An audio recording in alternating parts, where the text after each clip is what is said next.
Allora, vi tratteniamo ancora per un po' se siete vivi. We will hold you for a little longer if you're alive, and we want to close with a meditation, a simple and powerful thing at the same time, first by reading only one line of the wonderful text, Light on the Path. Let's read the text. It is very easy to misunderstand this text, and I'd like to remind you that the first sutras, as I call them, of Light on the Path, speak to a consciousness that is not yet ready to embrace the reality beyond the forms. And so, when it comes to killing, eradicating, etc., there is still a bit of sense of fighting. Going forward in Light on the Path, those words will disappear, but in the beginning they invite the person to see that something must be overcome rather than attacking an enemy, the bad guy, the South Pole of the magnet while and north. quel senso di vedere qualcosa che va superato all'ego. Poi anche questo Later, this is transcended too, but since there is still a need in you to resent somebody, then you are told to kill the ambition within yourself. Actually, you don't even have to kill that, but since in the beginning there is still a strong sense of being mad at somebody, you are told to turn that energy back towards you. Again, even that has to be transcended, but in the early Light on the Path sutras, this is still there for the reason said. Look at these words. Seek in the heart the source of evil and expunge it. It lives fruitfully in the heart of the devoted disciple as well as in the heart of the man of desire. Only the strong can kill it out. The weak must wait for its growth, its fruition, its death. I stop at these few lines, remembering that many years ago, when I was a kid, my teacher had me learn by heart Light on the Path. And it was difficult because memorizing things doesn't come easily for me. I do not have the mind that Jack has, who memorizes things easily. Today, reading those sutras again, no longer remembering them by heart, I am grateful for that task, because I believe that these are among the highest words that the consciousness can internalize and contemplate. Let's stop at the first line. Seek in the heart the source of evil and expunge it. Let's say I want to expunge a plant. If I cut a branch, if I cut leaves, but I don't take out the roots of that plant, it will continue to exist and to spread, what the Light on the Path calls weed or darnel. What does it mean to simply expunge it? It means not leaving it in the darkness of the soil. Don't leave it where the eye cannot see it. Then, when a root is brought into the light, it already takes away the strength of the whole plant. Actually, it's not about resenting the plant, but observing it. Let's take a closer look at it with Charlie Chaplin. Look at this image. A mechanism that for millennia and more has perpetuated suffering in the world. Why did we use the term words? I open an esoteric parenthesis, because the suffering you have when you leave the body stays with you even in the astral worlds. Non è che la lasciate nel corpo, ti piacerebbe. It doesn't stay in the body when you die. You would like it. If that was the case, if the suffering remained only the physical body, it would be better to commit suicide. Esoteric teachings have never been in favor of the death penalty, and we will not insist on them. We just spread these teachings in a simple way for those who are ready to receive them immediately. There is an initiatic reason. It is not moral, which also should be respected. It is also good to feel that it is not morally healthy to kill another being, but there is one more reason. Since the suffering then makes you appear a bad guy, one who does harm in the world, Uno che può distruggere, cercare di distruggere. One who tries to destroy all Jews, all gays, all blacks. I think of Hitler, for example. Since this consciousness comes from an unawareness, the esoteric traditions say that by killing a body, hosting that state of consciousness, not only does it not improve, but it rather worsens. By receiving itself the violence of being killed, Quella violenza che tu offri, the violence that you offer, for example, by cutting someone's head off, tagliando la testa a qualcuno, if the person does not have inner cliques, he will carry that violence into the astral planes, and when it will return to the physical planes, it will have to re-spreading it to others. So, if I sentence a big bad guy to death, who at least seems bad to me, I'm actually saying, hey, you deal with me in a few years. Do you understand? So, I'd like to remind you that the first people who were against the death penalty were most likely initiates and not just moral people. We are not against moralism. Moralism is a good thing. But there is also something more, namely, killing a person who misbehaves means sending him back to some other era to do even more harm, because his violence is compounded by the violence you did by killing him. Alright? I do not insist. If you delve into Blavatsky, Ledbetter, and Theosophy, you will find these things in abundance, as I found them as a boy. Omram also talks about it, and I'm sure anyone who is ready sees it immediately.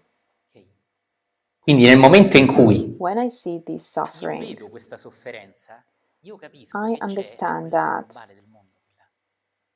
the whole unconscious society is a web of unhappiness in which we make ourselves unhappy in turn. When the book Light on the Path says to expunge the source of evil, it means to extirpate it, not to send it to someone else, in another era, in another place. Okay, this one will reincarnate with another name, pissed off more than before, angry than before, more savage than before, but we didn't have it anymore, we got by, which is similar to the brilliant idea of throwing the rubbish out in space. In a certain era, a genius thought, oh, let's build a big spaceship. And I'm not joking. Someone had this brilliant idea. Instead of throwing the rubbish in the sea because it pollutes, instead of burying it because it pollutes, we throw it out in space because we're not in space, who cares? That's still a dual vision, isn't it? Besides, we don't know if there's some other likable inhabitant to whom we send our loving rubbish. A very beautiful first contact. First contact, it comes the rubbish. Very beautiful. How good we are at introducing ourselves. We've just had our first contact with those pitiful of the earth. We've got a lot of shite in our hideout. Of course, it's not a wonderful thing. Besides, some contacts could have already occurred, and I won't deny it. But I want to bring the focus over more important matters. Just as the rubbish can be transformed into energy, as I was saying before, I also avoid pollution. And on a different level, what does it mean to expunge the source of evil? It means not to send it to others, not deliver it to someone else. And how do I do this? Simply by observing some dynamics. Now, the practice that we propose to you probably might also spill out some tears, but we are not in a sentimental talk show in which the more you cry and the more the audience ratings skyrocket. Simply, what is it about? It is about a very powerful thing. What does it mean? Jack, did you make some signs on this? Use them, they can help people, the previous ones. Very beautiful. Is this from Zeffirelli's movie? One of the most beautiful movies about Jesus, named Jesus of Nazareth by Zeffirelli. In the old consciousness, sin, it means not to follow some rules of a certain religion. The unbelievable thing is that these rules are in opposition from one religion to another. For example, in one religion having more wives is a sin, in another it's normal. In one religion, you eat some particular thing is a sin. In the other one, you eat that very thing every day with no regard. In the new consciousness, these rules will be respected, not destroyed. They will be lovingly transcended by a consciousness that thrives. But this doesn't mean that there will be no more sin. And what I'm about to say, that echoes the light on the path, might appear a bit strong. And if it does offend you, I beg your pardon. One of the aspects of being a sinner in the new consciousness is being unhappy. It's having an unhappy attitude. We're all sinners. But why do we speak about sin? You do know that the term sin in Greek means to miss the target, right? Although in Latin it means having one's foot stuck. They are both beautiful aspects, and in a new consciousness, we still have sins.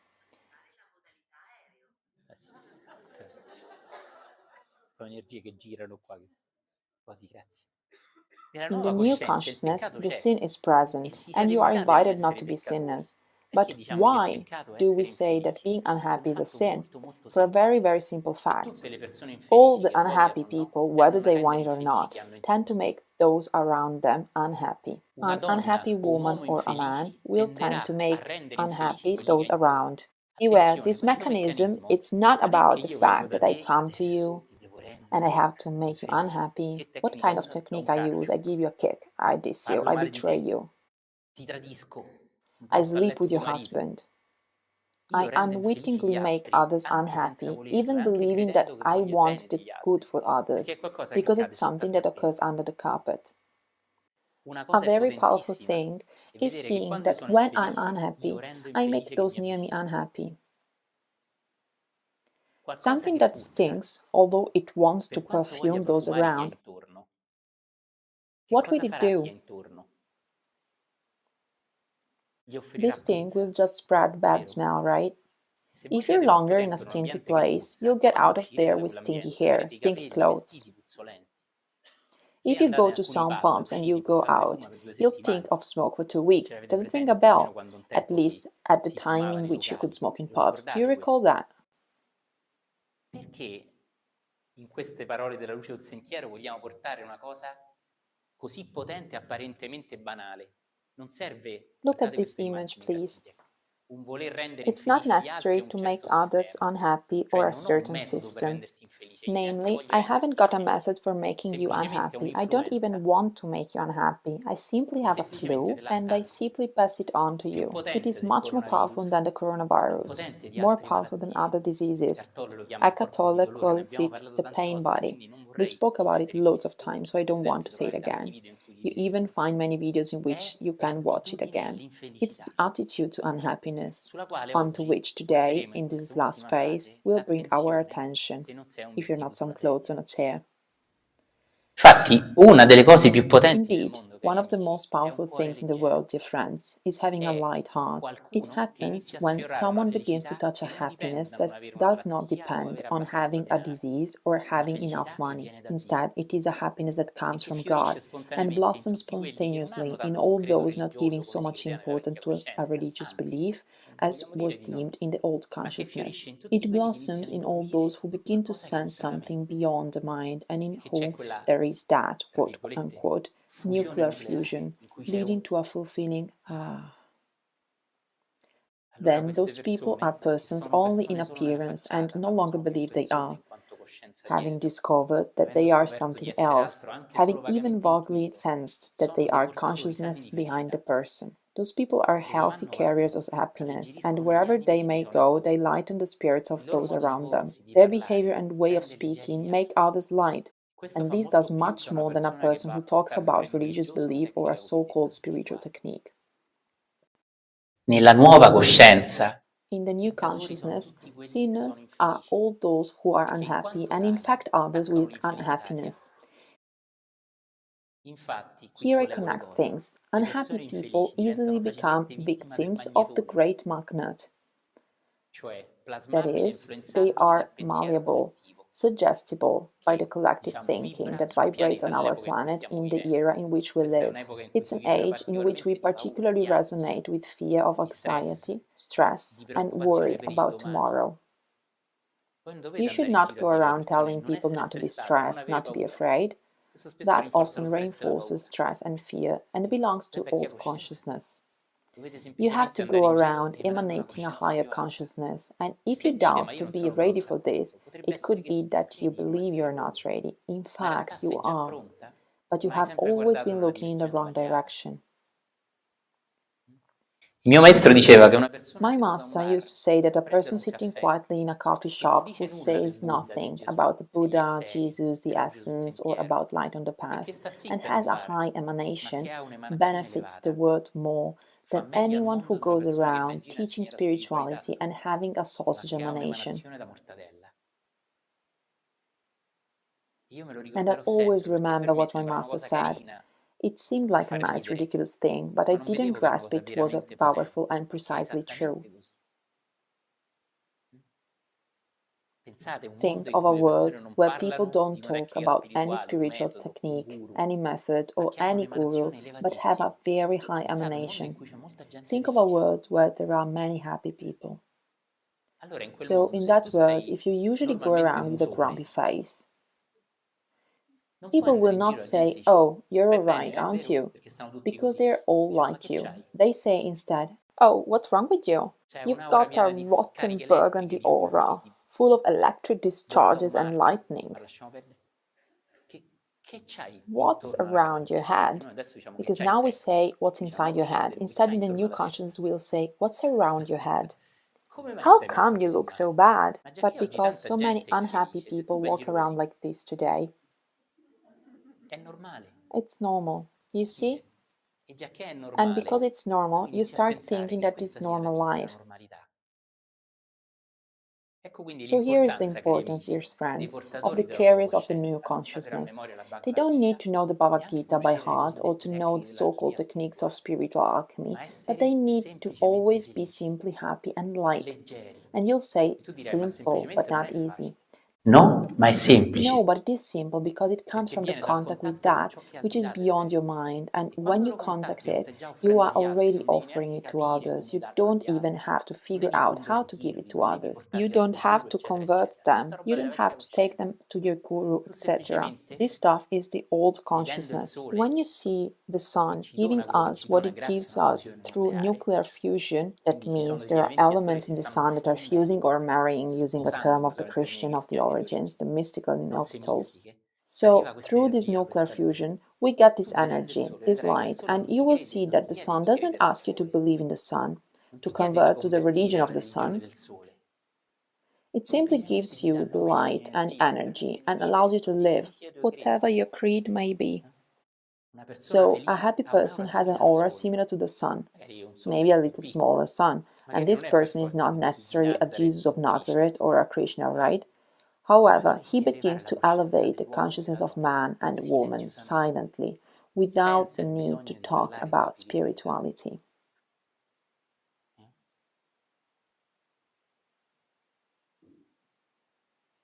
Shedding light on this mechanism, which we will now try to disclose with the greatest simplicity, reveals to us a kind of happiness that has no reason to be. This happiness does not drive you to go around showing off how happy you are, measuring your happiness with the electrodes, telling how you are the happiest people in the world.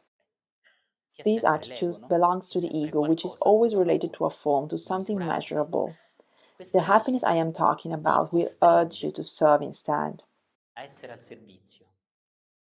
However, you won't be serving the way you like, but the way happiness requires. Now you will say, what kind of happiness is this when I am forced to do something? I do not know, because I always thought that happiness means to do what I want. You will discover instead a kind of happiness that makes you say, may I serve the way you want. Here is my happiness. To the ego, this statement sounds absurd because we are captivated by an egoic idea of happiness. I do what I want, I get all I want, and similar New Age nonsense such as I attract this, I get that, I am successful, I have money, people respect me.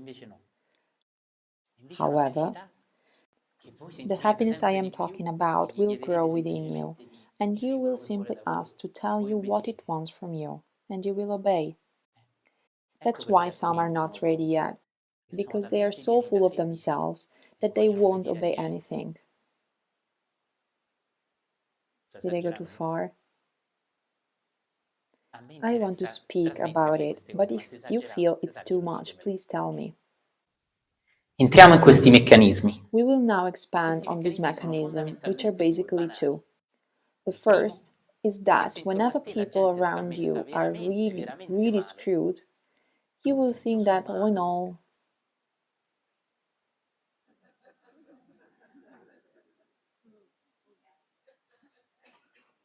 well, I have a bit of anxiety, but this chap is rather dying of anxiety. And you know what? I am telling you that all in all, in comparison, because this is how the ego functions, well, I'm just fine.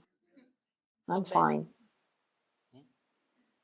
If others feel really bad, you may feel pretty poorly, but after you'll feel better, because the ego thrives on comparisons, and you will compare yourself to others. It's paradoxical, but you will be attracted to people who feel worse than you, so you can feel good. We call it friendship.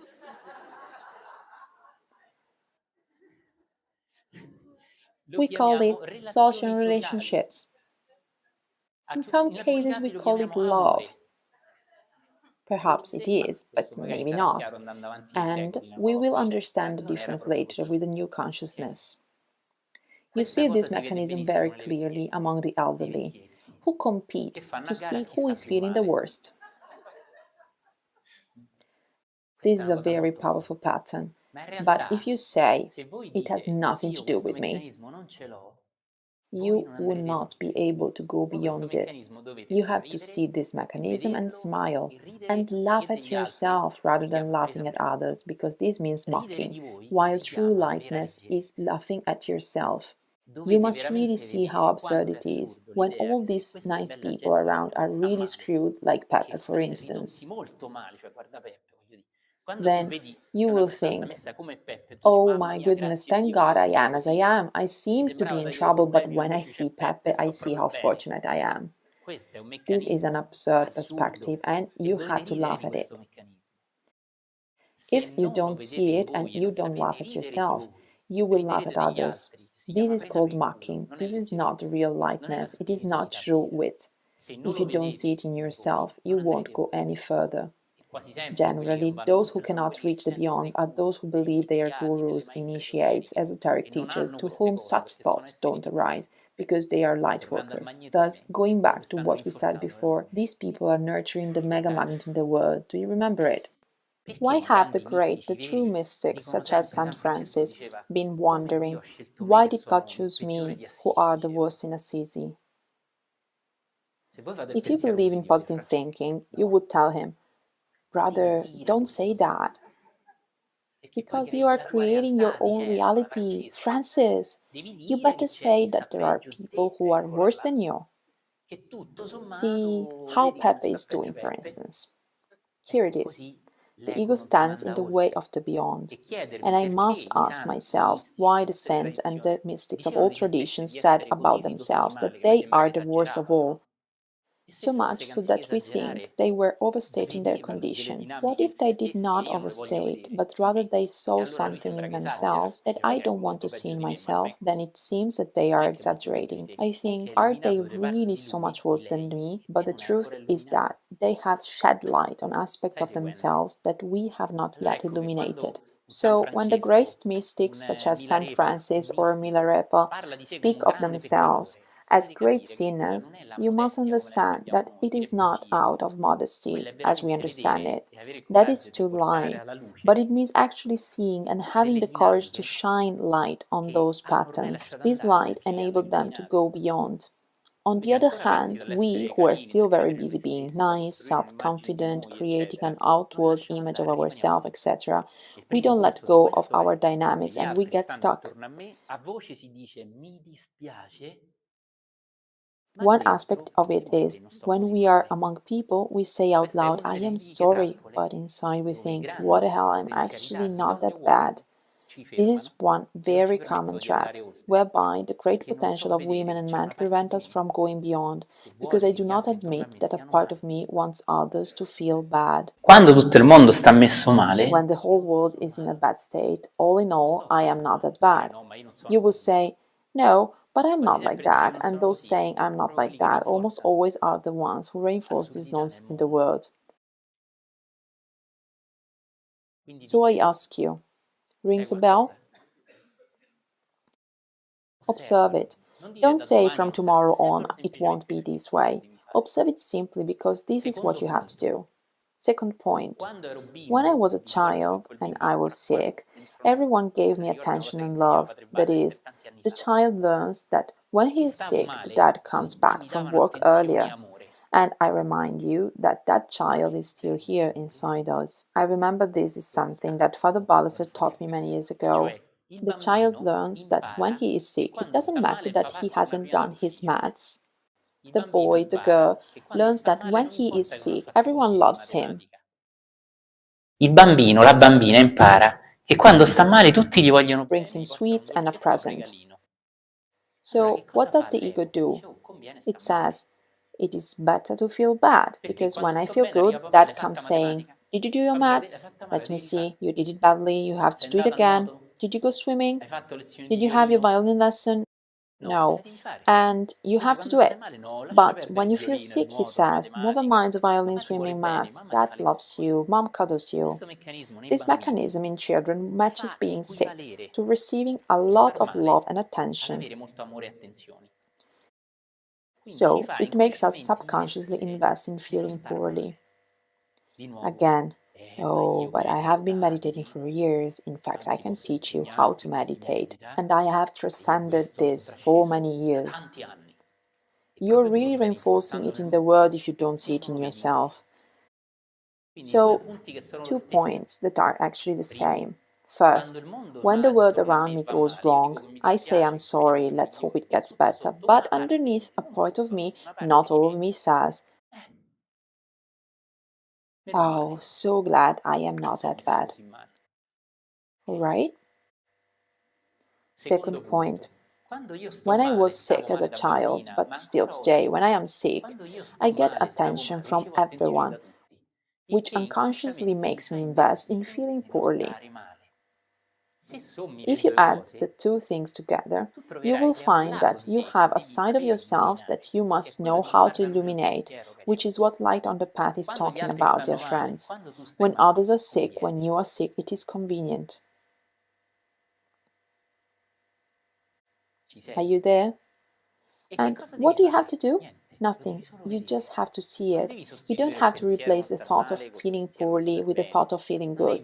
You don't have to visualize that you are actually okay. That is all mental activity, which does not take you beyond the mind, because it is an activity of the mind. People call it creative visualization, and they forget that the mind doesn't make you creative. Creativity comes from beyond the mind. So any activity you do with the mind doesn't make you creative. Creativity is expressed through the mind, but it does not come from the mind.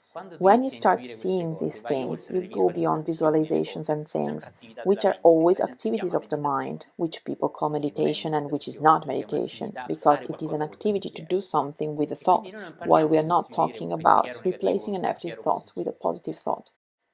We are simply talking about one thing that all true masters have talked about, and that we must rediscover in the new consciousness. The ability to observe and see, to welcome lovingly. So I have this question. Are these two dynamics within you? I ask you, but as usual, yes, they are. But you will have to see it yourself. Can you remember something even from the past? For example, I give a simple example because we see through simple examples. I am a kid. I'm not good at maths. I change class and go to a class where they are all poor in maths. Suddenly, I am a maths genius. In reality, I'm the one that was doing so-so in the first class, but since they are all really poor in the new class, I look like the Albert Einstein of the situation. I look like the great genius. In reality, I am the same as before, alright? I'm not the great at sports, but I have some lazy friends who spend all their time in front of the TV. Suddenly, the fact that I go to the pool once a week turns me into a great sportsman. Are you there? I give another example since I like to play. I'm not very good at hooking up. But suddenly I find myself in a class of losers. Smelly, ugly. Suddenly I become Raoul Bover. I become the boy all girls like best, the Brad Pitt of the situation. Okay, these simple dynamics which we experienced as children grew with us as we grew up and became more subtle and tricky. While seeing them as a child is easier, seeing them as an adult is more difficult, but they are always there, the contrast. And there is a beautiful way in India to call God, and it is always new. Always new means that you cannot compare it to anything, because you can compare one thing to another only when it is old, when it is already yours. But if it always changes, you cannot compare it to another thing. A beautiful thing in Hinduism, one of God's terms, to be he, she, because it's neither male nor female. What is always new, beautiful, a wonderful thing. Invece quando io paragono un lato di me, on the other hand, when I compare one part of me, it is always something old. What do we do now? If you want to stay, because it will only last 6 hours. What will you do now? Now, I will simply invite you to close your eyes. You know that true meditations are never guided. A meditation is never guided. I have already said it, so I will not insist it, and I will invite you to see a moment when you were sick or had a problem as a child. Do not decide now what that moment is, because it might come by itself. You may see a parent, an uncle, someone who gives you attention. I will just invite you to visualize it, see it, experience it, and bless it. Okay? The moment you start seeing it, this mechanism may begin to lose strength on you. And this is one of the mechanisms by which, returning to light on the path for a moment,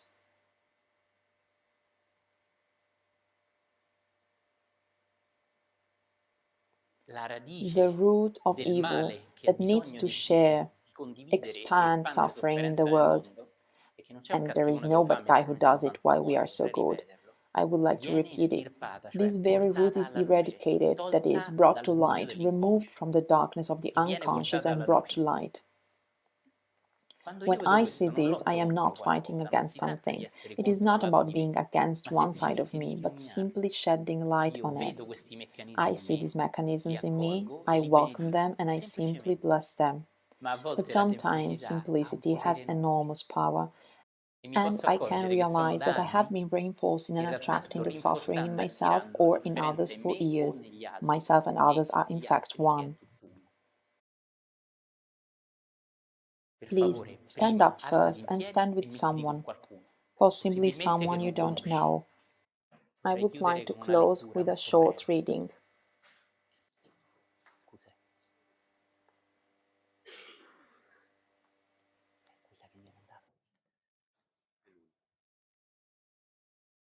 However, I could use some exterior light.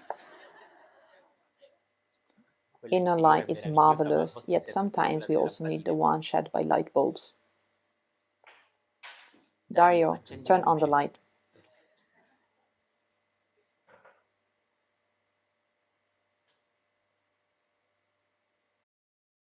Turn on. Okay. So, going out, or if you're watching the videos, we invite you to make an offer that supports the school. I thank all the friends that are helping out, even the ones that you cannot see. These groups, these live streamings, these meetings are also happening thanks to them. So, thank you so much.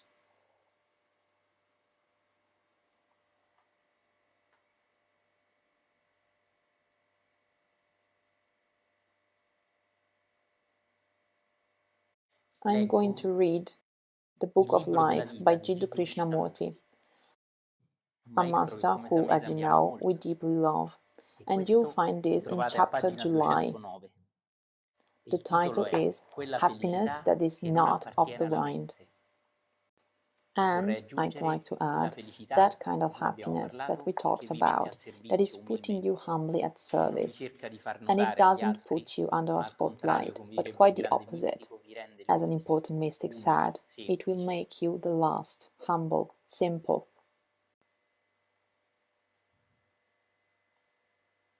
Quando la mente trascende, when the mind goes beyond the thought of the me, then there is a possibility of a happiness that is incorruptible. But our mind is seeking permanent happiness, something that will last, that will continue. That very desire for continuity is corruption. If we can understand the process of life without condemning, without saying it is right or wrong, I may add North Pole, South Pole of the magnet, then I think, look at the humbleness of Krishnamurti. He says, I think. Then I think there comes a creative happiness that is not yours or mine. That creative happiness is like sunshine. If you want to keep the sunshine to yourself, it is no longer the clear, warm, life-giving sun. Similarly, if you want happiness because you're suffering, or because you have lost somebody, or because you have not been successful, then that is merely a reaction.